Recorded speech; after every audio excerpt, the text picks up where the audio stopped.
we examine the perspectives, or we have examined the influential forces that promote shortcuts, because every environment has an influence that promotes shortcuts. Every environment has influences or elements that will promote you doing the wrong thing. Every environment. And that's important, because even in a perfect environment, there is an element whispering to take a shortcut. The first week we talked about the people, the characters. We talked about snakes. Y'all remember that? We talked about snakes, that for every environment there are snakes within the environment. Yeah, there are snakes within they're at your job, they're on your block, they're your neighbors, they commute with you. And it's not the ones, and as I said a few weeks ago, we don't really worry about the biting snakes. The biting snakes are not the ones we need to worry about, because we saw what Paul did. We can deal with snakes that bite, but it's the snakes that talk. It's the snake that convince you. Right? They get in your ear and they whisper to you, and they remind you of your shortcomings. They remind you of how you can be disobedient. They remind you of where you fail. They remind you of what you don't have together. And then they tempt you with reasons why, here's what you need to do to fix what you're missing. These are cunning enemies that instigate disobedience, and they create a culture of desperation. They create a culture of desperation, because understand something, we don't only just have characters that create environment, but for every environment there is a culture. There is a mood, there is a feel that you bring with you. Each person in here, although you are a person, you are walking, you have a mood and a culture that you bring with you. There are people that they move and affect environments with their foolishness when they get there. Are you with me? There are people that have just a negative vibe to them. Just a negative vibe. There are people with a positive vibe where you know where they come in your space, things just going to feel a little bit better. Right? That you have friends like that you know who they are, but it's just something about the mood, the tone that they set when they're in the vicinity, that all of a sudden things feel a little bit better. And likewise, you have some people that when they get in the vicinity, man, you just got to avoid them, because you know they take the temperature of the environment down a few notches.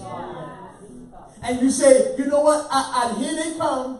I want no part of them, because I know anytime they get around, things just feel like it get a little heavier. Yeah, those are undercover snakes. Those are cunning snakes that infest your environment, and they have a way of bringing down the mood of the space you're in. They set a tone that you just don't. Everybody has them. Some of you don't look down your road, because you got like. Everyone has them. They create a culture. And so what we found, right, that this snake, that the serpent turned a perfect place, a place of inspiration where God inspired creation. A snake snuck in and turned that place of inspiration to one of desperation.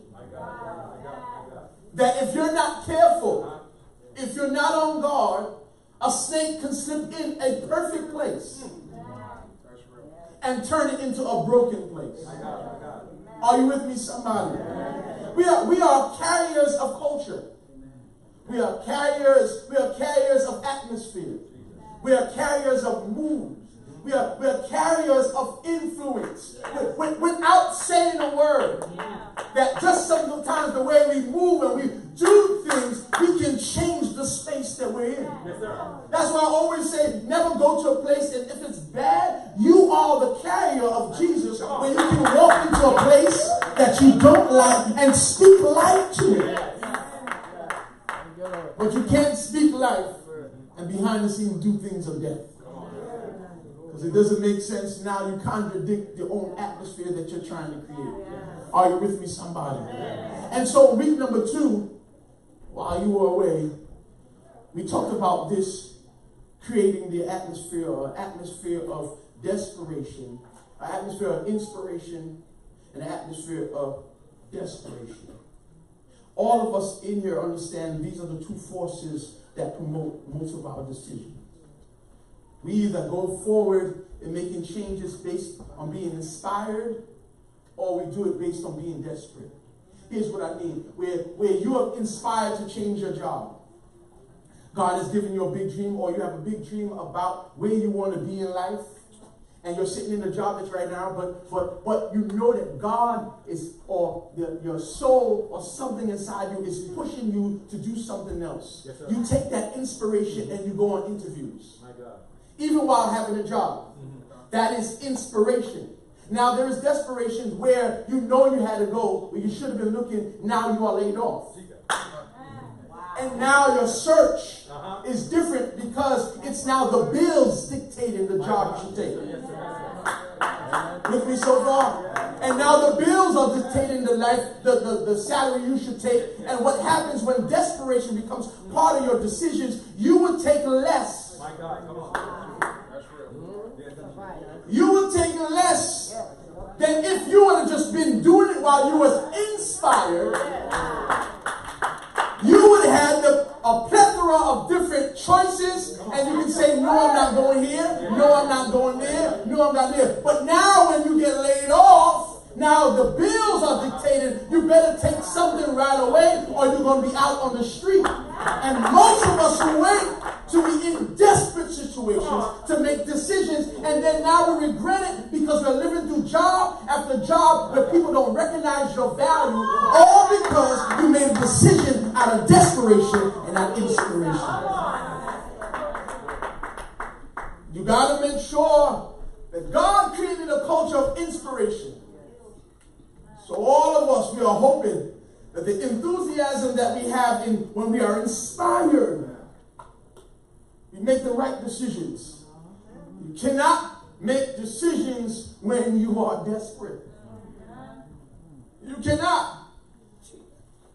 And so we realize that he set up an environment that was once of inspiration. The serpent turned it into one of desperation. Where God says, be fruitful and multiply. The serpent made it competitive. The serpent made that environment where it was a shared space of happiness. The serpent turned that same space into one where Eve was looking around and now became more competitive. Am I like anybody else?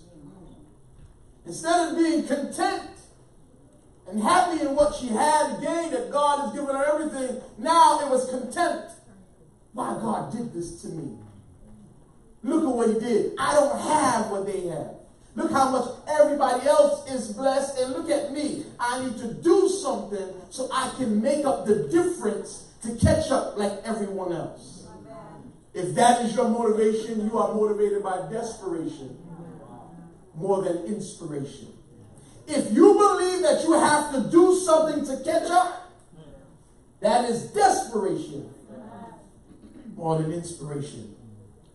And so in week number 3, in this, that I really want to establish, because behind the subtext or the underlying message of all of what I've been saying, that there are no shortcuts in life. Tell your name, there are no shortcuts. The message is, this sermon is really about work. Since there are no shortcuts in life, the counter theme, the counterpoint is the importance of faithful working. The importance of working faithfully. Anything of great worth takes time and work. Anything of great value takes time and work. Come on, touch your hands. It takes work. Come on, tell somebody else to tell you it takes work. You probably heard Evangelist Rihanna. Yes, Evangelist Rihanna. Yeah, she's evangelist of the Rock Nation Church of God. Y'all don't know about Evangelist Rihanna? And she said, have you heard of Evangelist Rihanna?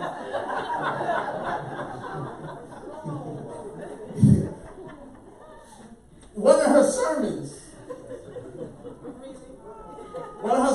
she said, I gotta work.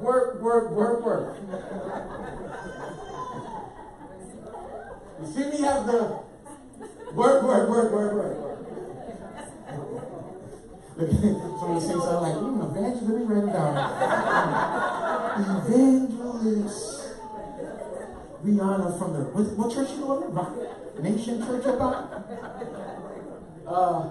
She even says that there are no shortcuts in anything. Relationships, marriages, everything required. There are no shortcuts. So basically the counterpoint is everything takes work. If you want to build something that lasts, you got to be willing to put the work in. Touch your neighbor and say, put the work in. One of the portraits that I set up a few weeks ago, but one of the portraits, the first portrait that God wanted you to know about himself. The first thing that he wanted you, when you open up your Bible, the first thing that he wanted you to know about himself is not that he's a great healer. Not that he can give salvation. Not that he can do all these kind of miracles. The first glimpse, the first portrait of God that he wanted you to know about him, that I'm a God that goes to work. That's the first thing, that's the first portrait that he wanted you to know about himself. That was the first thing that when you pick up your Bible and read in Genesis from the first chapter to the second chapter, you find a God that he's innovative, he's creative, he takes initiative, and he doesn't mind rolling up his sleeve and get dirty. He did not outsource the creation. He didn't leave it to his angels to do it. What you see was a God that stepped out of heaven, kneeled down on this world, this earth, and rolled up his sleeve and got his hands dirty. Because he wanted to show you, if I work, you better understand, you're going to have to work too. I love that I have a God that works. Woo, that was good right there. God works. Slap your name and say, God works. Yeah, that whatever you might be going through, understand you have a God that works. He's not a lazy God. He's not a God that sleeps all day. He lets you know, I'm willing to work 6 days of the week and take 1 day off, not 3 days off and work 1 day. Can't get no help in here because I'm pushing something in you. God is saying I can work 6 days of the week. Make sure I get everything done and take that 1 day off, and I'll be back again on Monday doing the same old thing because I'm a God that knows how to work. Somebody else say, God works. Heaven ain't lazy. Heaven ain't lazy. He understands the value of work. Yeah, God works. Not just any type of worker. Because some of us work anywhere. We give anything to our jobs, anything to our lives. But God is letting you know, I'm not a worker, I'm a good worker. That I can look back at my work and says, you know what? That's a pretty good job you did there, God. Not only am I a worker, but I make sure my work is good. Every now and again, you got to evaluate your work. Look back at it and you say, you know what? That's pretty good. We show that God is a worker. Not only is he a worker, but he's a good worker. And what I like about God, when he gave us something good, he's not only thinking about the production of it. He's thinking about the process of it. I'm not only looking at what I did, but I'm also qualifying how I did it. I don't want you to get lost. God looks back at not only what I did, but how I did it. Because he is making sure that whatever he produced, he makes sure the process is good too. Because you can have good production, but you know you cheated in your process. Touch your neighbor and say, don't cheat. He made sure that he showed you that I'm not only a God, that my production is good, but I look at God as a God that says I also am great at my process. That he did not shortcut it. He did day 1, day 2, day 3, because there are no shortcuts. Slap your neighbor and say there's no shortcuts. You cannot shortcut the process and expect to build something long term. You can't shortcut the process and expect to build long-term production. You can't shortcut relationships. You can't shortcut educational goals. You can't shortcut building churches. You can't shortcut building marriages. You can't shortcut parenting. And you can't shortcut building trust. There are no shortcuts in it, because if you shortcut it, it will release results that will fail. One of the things that you know that God didn't shortcut the process is that from the day he began till now, the earth is still moving in longevity. We can look at what God did at the beginning, stand in time and know that because he didn't shortcut nothing, that we are able to stand in what God established millions of years ago. Touch your neighbor and say there's no shortcut. You can't build a lifelong relationship and you have short-term commitments. It don't make sense. You can't expect to build a healthy church if you shortcut the value you place in love. Touch your neighbor and say there's no shortcuts. So the process is important. Touch your neighbor and say process. Yeah. Growth is not a place. Growth is a process. It is a everyday thing. Every single day. Touch your neighbor and say every day. Okay, so let's get to this tree of knowledge of good and evil. What one scholar describes is that this is what we call merit. When they say the tree of good and evil, it was symbolic.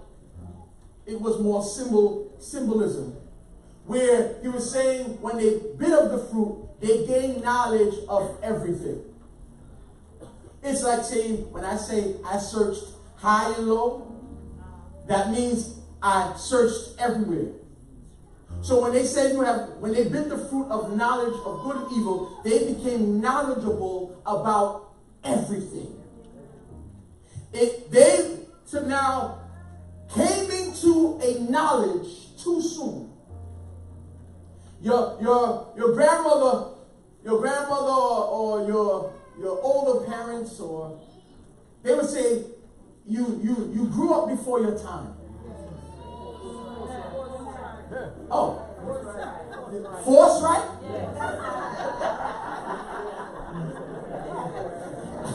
I think I like that one. You force right. Yeah, that sounds good. Tell your neighbor and say, don't force right.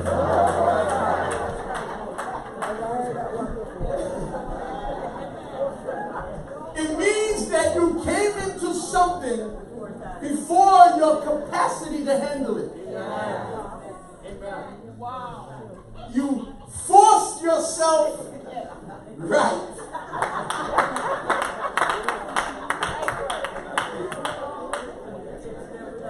That was pretty good. Before your time. And God has a set time. But you forced your way into it before you were ready to handle it. The real is called adultification. That's the psychological term, adultification. Force right is good. But child adultification. which means that you are growing up before your time, when a kid is thrusted into the role of an adult before reaching the mature level of mental and emotional stability. Before I'm emotionally and mentally stable enough to handle this weight of knowledge. You got to understand, sometimes the knowledge is too big for your small brain. It's too great. And although Adam and Eve may have been adults on the outside, they were children on the inside. Understand something, young children, that you may push yourself in doing adult things, and you may laugh like an adult, you may dance like an adult, but when you start crying, you're going to cry like a child. I wish I had some. Yeah, your actions are adult, but the emotional sorrow is just like a child, and you just want to snuggle up against your mother and say, man, if I only knew that I just need my mama or my mommy. Because life can remind you that although you may be big on the outside, you're still a child when you force yourself into adult things before you're ready for it. Can I get a hallelujah? Understand something. Grab your Bible and say, look at this. Look at 1 Kings 3, 7 and 8. Let's look at 1 Kings 3, 7 and 8. Solomon has just become king. He is taking over for his daddy. He's taking over for his daddy. He has become king. Here's what his prayer is. He's a child moving into adult things. Now, Lord, my God. Verse number 7. Now, Lord, my God, you have made your servant king in a place of my father David. But I'm only a little child. I do not know how to carry out my duties. Your servant here is among people you have chosen, a great people, too much people, more people than I can count. So here's what I need.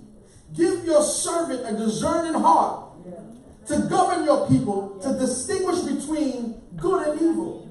Ooh. For who is able to govern this people of yours? Recognize what Solomon is saying. He's saying, I am coming into something and it's overwhelming. I do not have the capacity or the responsibility to handle it. So I'm not going to do this by myself. I'm going to go to you because I know you are the carrier of wisdom. Help me be able to discern between right and wrong because I can't do it by myself. Understand something, my brothers and sisters. Discerning right and wrong is a difficult thing to do. The reason why you need God to help you discern right and wrong, because bad things can look very good. And good things can look bad. And if you don't have God discernment, you may make the wrong decision over something that may change the trajectory of your life. So Solomon says, listen, I am evaluating myself. Not in a place of pride, but I realize I got to come to you because you're capable of giving me this wisdom if I act. Help me to discern good and evil. Help me to discern and to be able to acknowledge when I need your help. Oh, let me stop right there. You got to be able to discern when this problem is bigger than you. And I need to run to the rock that is higher than I. Because some of us are fighting grown God problems. And we don't have the hands to manage a God work. And so he says, give me the discernment where I can be able to discern good and evil, and I'm coming to you for it. Oh, what you see, my dear brothers and sisters, Adam and Eve would have gotten this gift if they don't just live their life every single day. They were on the path. If they operated in obedience, to be mature, to grow in greater wisdom, and be free. They was on this path, but the enemy tempted them. He tempted them with being a God. You can be a God. You don't need God to tell you what to do. You're no little child. You're grown. Look at yourself. Look at you. You are grown. You don't need God's help in this decision. Sounds familiar? You don't need God's help in this decision. So he tempted them with the temptation of being a God before they learned how to be kids. You can be a God before you learn how to be kid. Most of us, we go through those temptations. And what God always stressed to us, we got to learn how to wait. We are tempted to rule before we learn how to serve.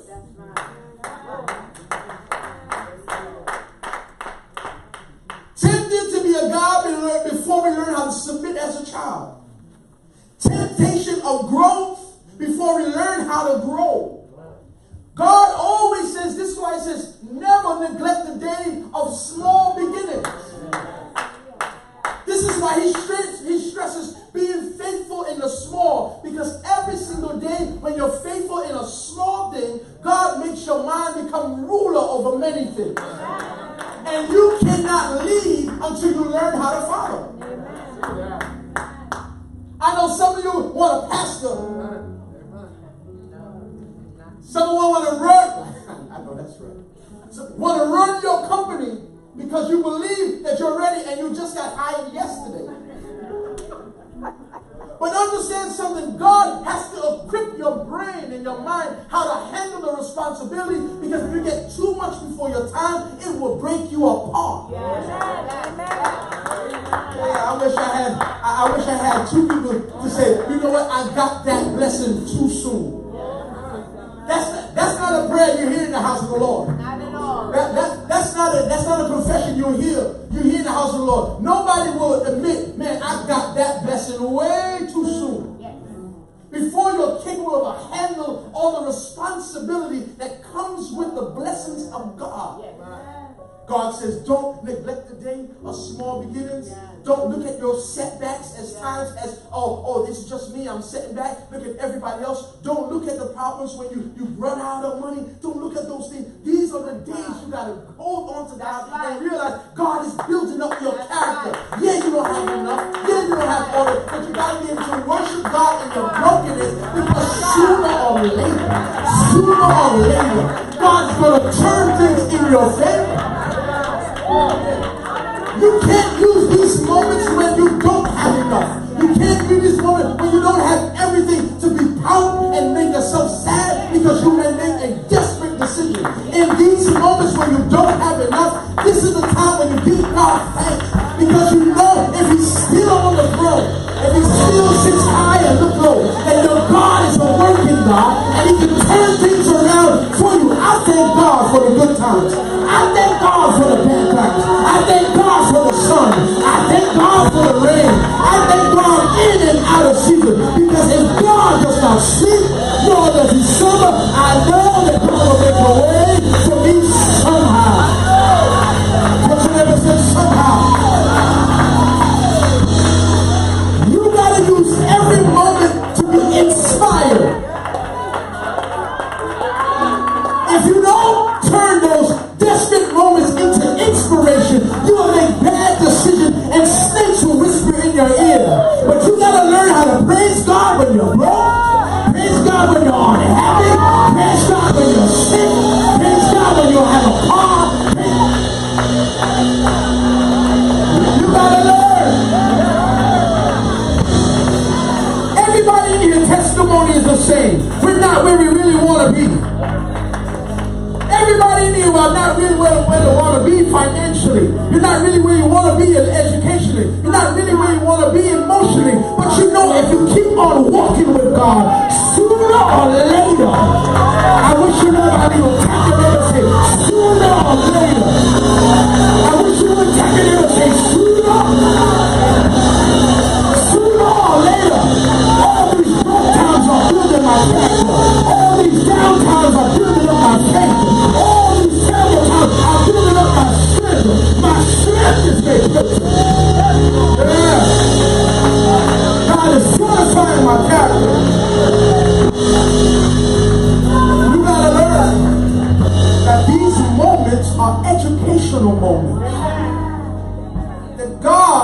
is teaching you something. What the Lord is teaching you. Somebody say what the Lord is teaching you. The Lord is teaching you dignity.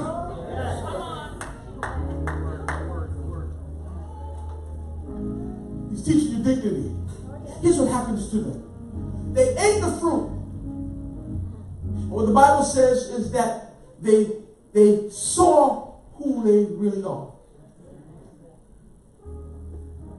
Brother Rian, they didn't like it. They saw what they were capable of. That they took a shortcut and broke the harmony of the environment. They took advantage of the trust. And so now they looked themselves in the mirror and they didn't like it. When you come into doing something the wrong way, it strips away your innocence, and you are forced to look at yourself every day and say, how could you do something like that? That instead of seeing the good, now you see the evil you're capable of. Adam and Eve looked in the mirror and they realized, I'm capable of doing some bad stuff. They were always naked. But now they saw themselves differently because they realized, I took advantage of a God that loves me. Have you ever taken advantage of somebody that trusts you? And now you got to look yourself in the mirror and say, man, how can I mess up that good thing? What they did, my dear brothers and sisters, that instead of looking at them, when they bit the fruit, they didn't look out at the garden. They didn't look at all the garden possessions. They looked at themselves. And in their first creative move, in Adam and Eve's first creative move, did they create a tool for the garden? No. Did they create something to expand and make their work easier? No. Did they create something for the horses? No. They created something to cover themselves.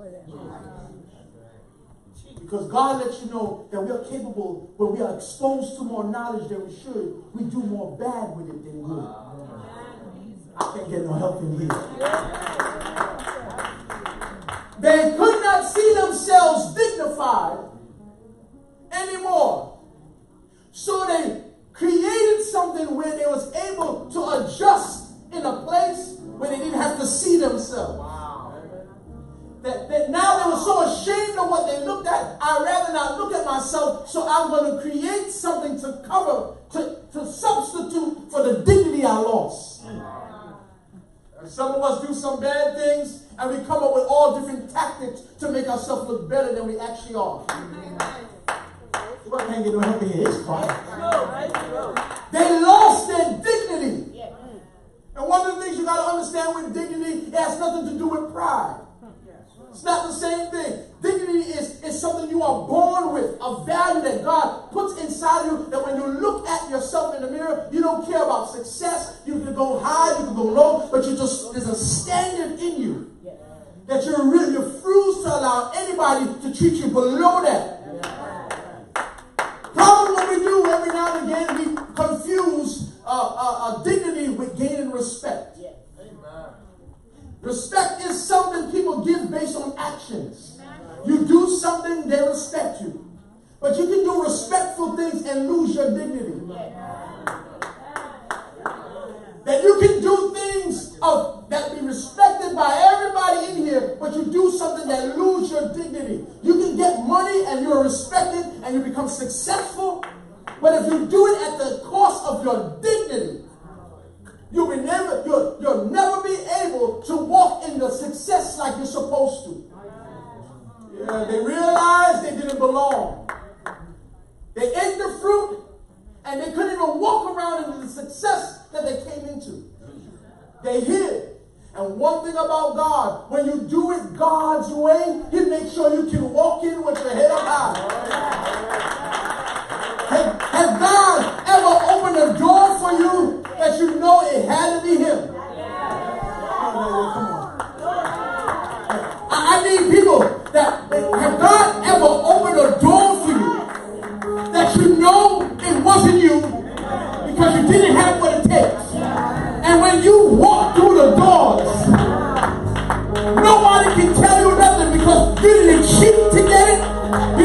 sleep with anybody to get it? I can't get no help in here. You didn't lie to get it. You did everything like you're supposed to. And God sped up the process. I'm not talking about cheaters. It's one of the things that when you cheat on something, you feel it. Nobody else. Why nobody want to tell me the truth? When you cheat and do things the wrong way, you can't walk in with your head up high. Nobody may be able to tell, but you know you didn't do the right way to get it. And you might be successful, but you're miserable because you knew the way you did it was the wrong way. But when God opens up a door for you, you can walk in your place. Although you don't have it like they do or they do, but you can walk in and say, God did this for me. I wish you would step in and say, God did it. God did it. So God found it. What's the purpose of being in your destiny without dignity? Wow, say that. What's the point of being in a place where you are blessed and feel like you don't belong? When you do things the right way, when you do it God's way, He'll teach you how to keep your dignity. And although everybody might be crying, you can hold your head up high. You can sleep at night. That's why it's important. Never let anybody mess with your dignity. Don't ever take a job when they are questioning or treating your dignity like dirt. God has been too good, and there's no amount of money. There is no amount of money that you should take that makes you question your dignity. God has stamped you with value, and nobody should disrespect that value. I don't care how much. I can't get no help in here. You need to learn to stand up for the dignity that God gave you. I'm going to do it God's way, and if you disrespect my dignity, I'm walking out the door because God can make.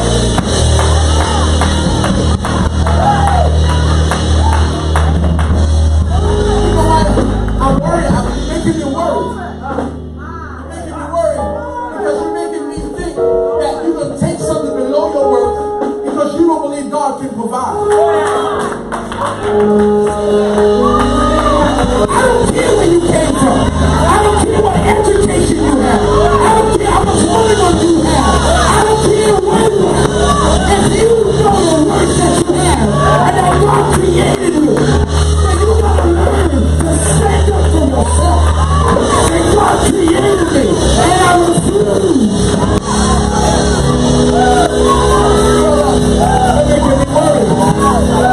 You're making me worried. When you don't know how to stand up for yourself, you will have snakes whisper to you. You will have snakes whisper to you that you should take this bigger.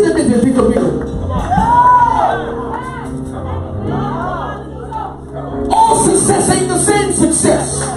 If you go to work and you don't feel dignified, you need to walk out. Oh Lord. I think I just hit something.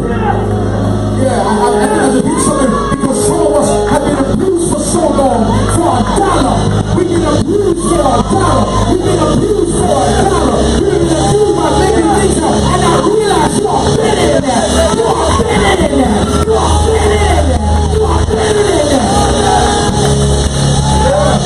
I don't care you just came here yesterday.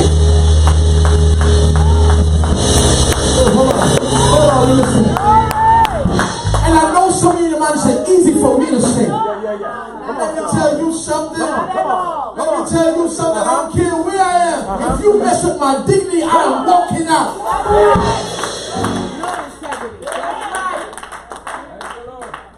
If you mess with my dignity, you gotta learn to take a stand. And the reason why they keep doing it to you, because you keep degrading yourself.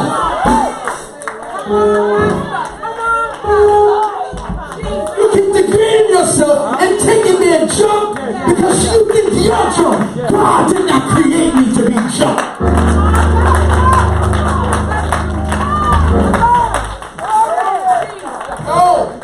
All success ain't equal. That's right. All success. Brother Lester, all success ain't equal. We have come here with a mentality that we got to take anything because our bills speak to us more. That's right.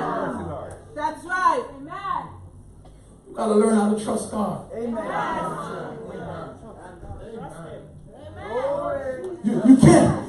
You can't say you trust God, but then on Monday you're doing everything that shows you don't trust Him. Lord, I don't know why you have me here. Can I speak to you? You got to get value in yourself.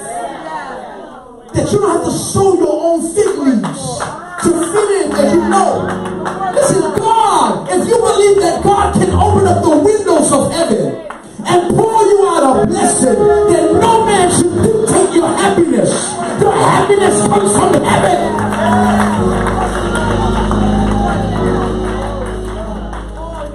Stand everywhere. If you know this, men will take advantage of you. Women will take advantage of you. You believe that you have no choice. I'm not talking about if you feel your purpose is connected. But I'm talking about when you go and you know the mood of dignity is not here. You should not stand everywhere. I don't know why. Preach to us. Yes, Lord. You are worth it. I wish you would touch your name and say you are worth more than that. I wish you would touch your name and say you are worth more than that.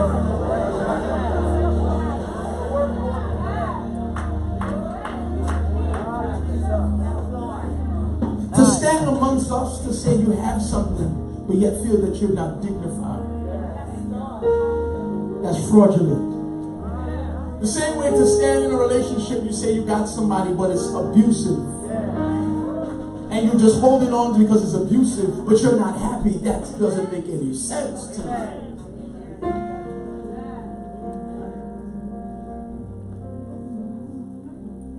You have value. And until you start seeing yourself as valuable, somebody could whisper your worth to you.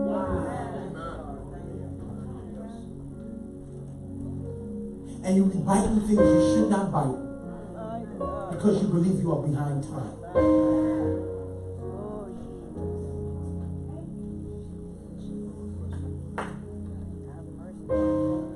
Yeah.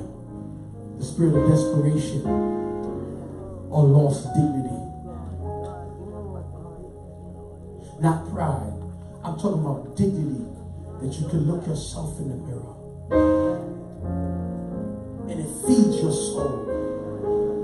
And it's not based on success. It's the dignity that you walk around that says, no amount of money can buy this. Nothing. You can't pay me for this. Because if you set a price on your dignity, you'll sell out your soul for $1 million.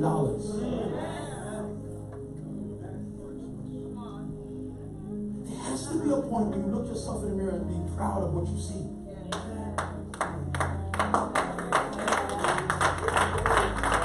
I'm proud.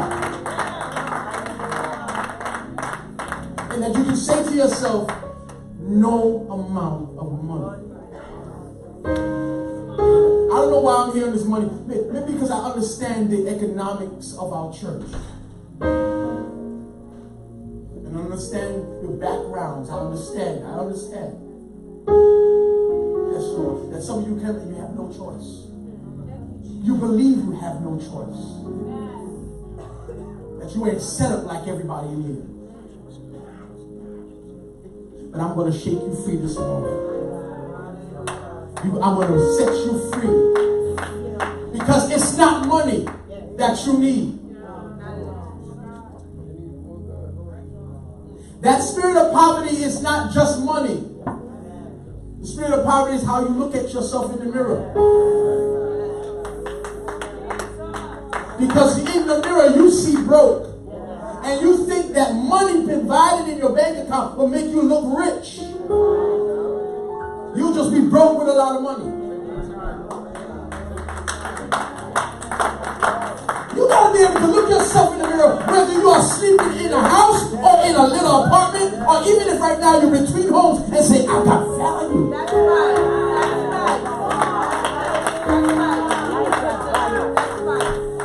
It's not a place.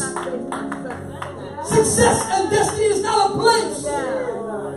Because you will think you will make it here and I feel better. And then you'll get to there and I feel better. It's not in my degree. Because you'll go changing degrees for it. You can go up the scale of the salary scale and make 100, 200,000 and still feel like you don't have dignity. That's right. You think money coming to your bank account will change the issues that have on the inside? All it's going to do is elevate it. Your status is how you see yourself. And nobody can dictate that to you but God. Nobody. We got to break free of that. We got to break free of that. We got to break free that we have a God that works. An entrepreneurial God. God is an entrepreneur. Because he put the work in and he didn't ask for help. He said, I can do this. Although you are working, you better have an entrepreneurial spirit. Well, I don't know why I'm here. You are dependent on man's money to give you what only heaven could provide.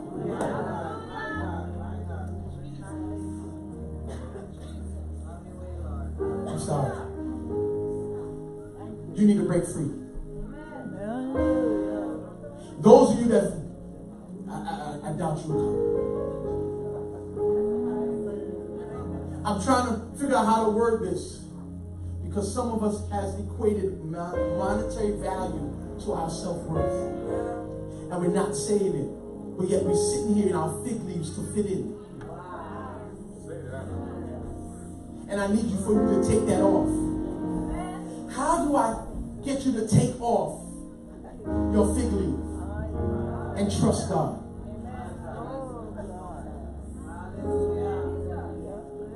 How do I get you to say, Pastor, I place sometimes my value on money. I don't have what it takes. I'm not educational. I'm not educationally as advanced as anybody else. My paperwork ain't like everybody else. Yeah, I'm coming down your street.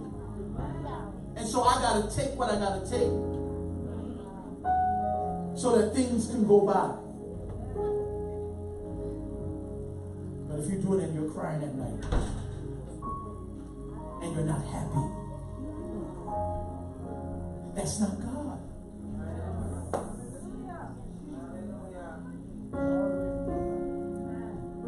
It's not God.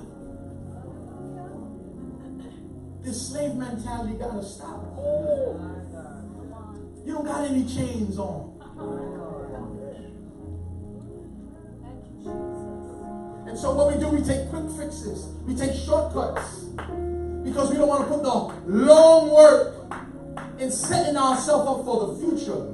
Because we worry about today. Man, success is a long road. I want to pray for you. I want to pray for you. Some of you right now need to invest in getting your GED.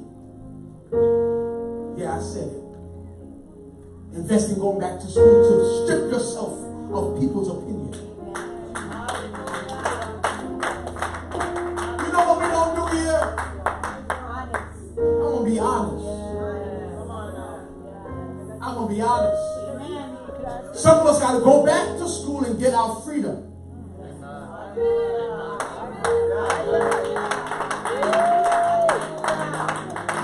Because you're looking for a quick all fix. And it's not in that. Each step that you take, God is loosing you free. And if you want long-term success, you got to make a long-term commitment.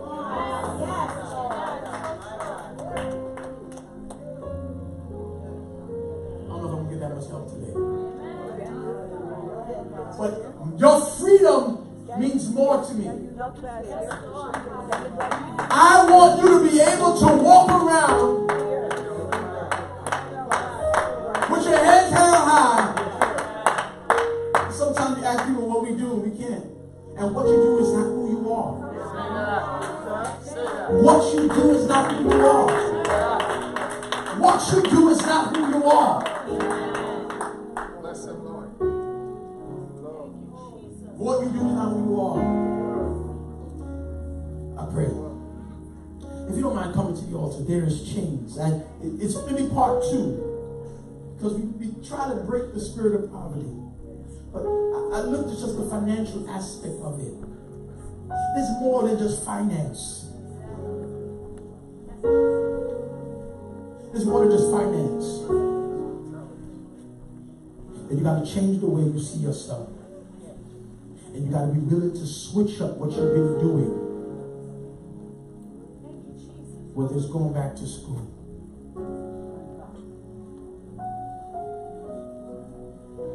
And I don't want to hear, I'm too old. I don't want to hear, I'm too old. If you serve a God that can redeem time,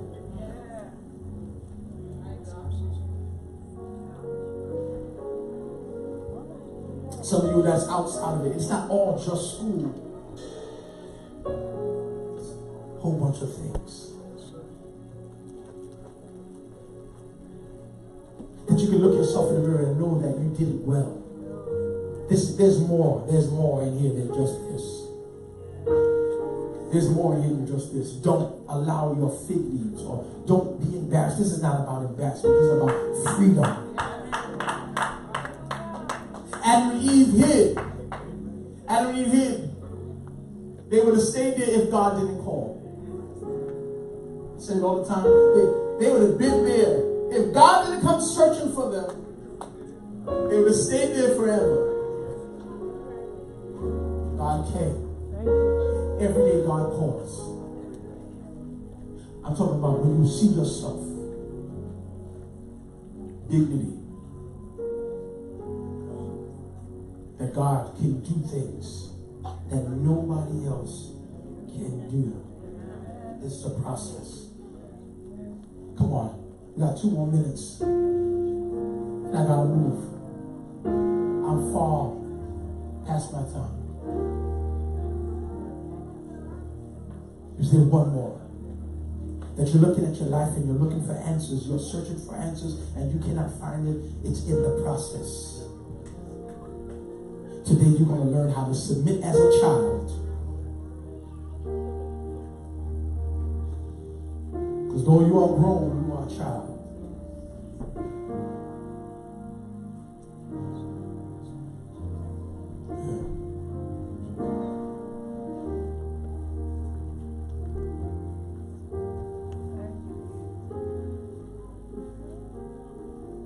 Fall afresh on me.